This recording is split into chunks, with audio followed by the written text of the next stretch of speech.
በስመ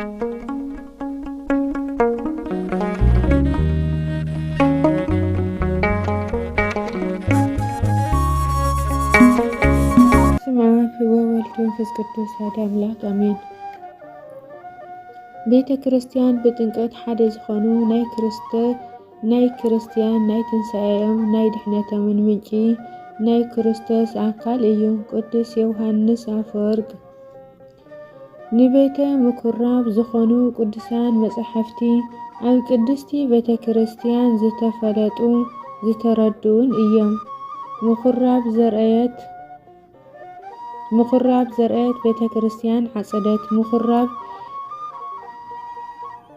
ፈተለት ቤተ ክርስቲያን ከዓ ለበሰት። ኣባ ጊዮርጊስ ዘጋስጫ።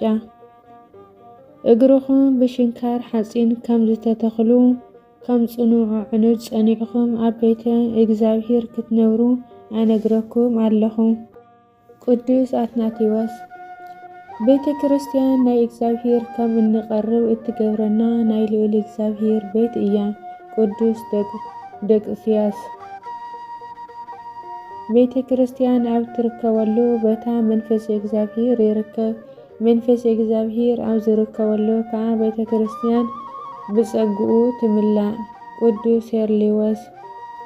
ካብ ቤተ ክርስቲያን እንተረሓቅኩም መድሓኒትኩም ስኢንኩም ተስፋ ክትቆርጹ ኢኹም። ካብ ጽቡቕ ነገር ወፂኹም ከዓ ክፉኣት ክትኮኑ ኢኹም። ቅዱስ ዲያስቅያስ።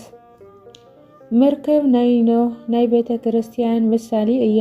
ግናኸ ካብ መርከብ ኖህ ቤተ ክርስቲያን ትፍለን ትበልጽን። ከመይ ናብ መርከብ ዝኣተወ ደርሆ ካብኣ ክወፅእ እንከሎ ደርሆ ኮይኑ እዩ ዝወፅእ። ተኹላ እውን ካብ መርከብ ክወፅእ እንከሎ ተኹላ ኮይኑ እዩ ዝወፅእ።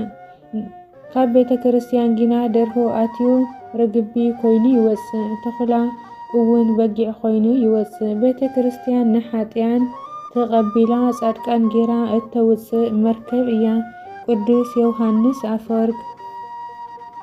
ቤተ ክርስቲያን ብእምነት ናብኣ ንዝመፁ ኩላቶም ተቐቢላ እትሕክም ናይ ሕክምና ማእኸል እያ። ቅዱስ ገርገሪዎስ። ወደየ ሓጢአተኛ እንተኾንካ በደልካ ክትናዘዝ ናብ ቤተ ክርስቲያን ነዓ። ጻዲቅ እንተኾንካ ከዓ ካብ ጎደና ጽድቂ ከይትወድቕ ናብ ቤተ ክርስቲያን ነዓ። ምኽንያቱ ቤተ ክርስቲያን ናይ ሓጢያንን ጻድቃንን ወደብ ስለ ዝኾነት። ቅዱስ ዮሃንስ አፈወርቅ። ናይ ቤተ ክርስቲያንን ህይወትን ኣብ ልዕሊ መስቀል ስለ ዝኾነ ፈተና ይበዝሓ። ስለዚ ካብ ግሊ ህይወትኩም ንላዕሊ ህይወት ቤተ ክርስቲያን ኣሐይሉ። ቅዱስ ገርገሪዎስ ካልእ። ቤተ ክርስቲያን ተስፋኻ እያ። ቤተ ክርስቲያን መድሓኒትካ እያ። ቤተ ክርስቲያን ናይ መማህፀኒት ከተማኻ እያ። ቅዱስ ዮሃንስ አፈወርቅ። ንቤተ ክርስቲያን ኣብ ክልተ ወይ ካብዚ ንላዕሊ ካብ ምክፍፋል ንላዕሊ ንእግዚአብሔር ዝሕዝኖ ነገር የለን። ቅዱስ ዮሃንስ አፈወርቅ። ምስ ሰብ እንተተዋጋእኻ ተሸንፎ ወይ የሸንፈካ። ንቤተ ክርስቲያን ግና ክተሸንፋ ኣይከኣልን። ቤተ ክርስቲያን ኩሉ ግዜ እትዋጋእ ተሸኒፋ ከዓ ኣይትፈልጥን። ዲያብሎስ ዝናሩ ኣራጊፉ ቀስትታቱ ወዲኡ ንቤተ ክርስቲያን ግና ከጥፍኣ ኣይከኣልን። ቅዱስ ዮሃንስ አፈወርቅ። ነዛ ቤተ ክርስቲያን ኣብ ቀደሙ ሰረታ ወልዲ ኣንጽሓ መንፈስ ቅዱስ ከዓ ኣንጽሓ ፈጸማ። ስለዚ ናይ እግዚአብሔር ሓይሊ ኣብኣ ኣሎ እሞ ናብ ቤተ ክርስቲያን ገስግሱ። ቅዱስ ያሬድ። ቤተ ክርስቲያን ቤተ ሕክምና ሆስፒታል እያ እምበር ኣብ ልዕሊ ነፍሳት እትፈርድ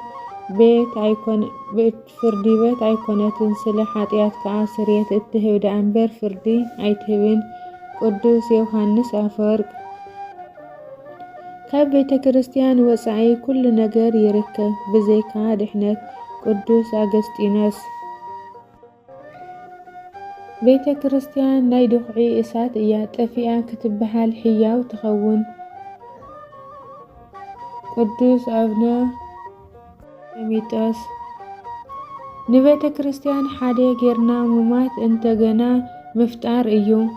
ብፁዕ አቡነ ቀውስጦስ ቤተ ክርስቲያን ንጸልማት ዓለም ናብ ፍትሒ ፀሓይ ዝወፀላ ዓባይ መስኮት እያ።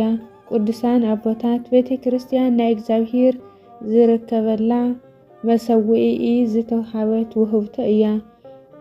ቀሲስ መዝገቡ ቤተ ክርስቲያን ኣብ ምድሪ ናብ መንግስቲ እግዚአብሔር ዕላማ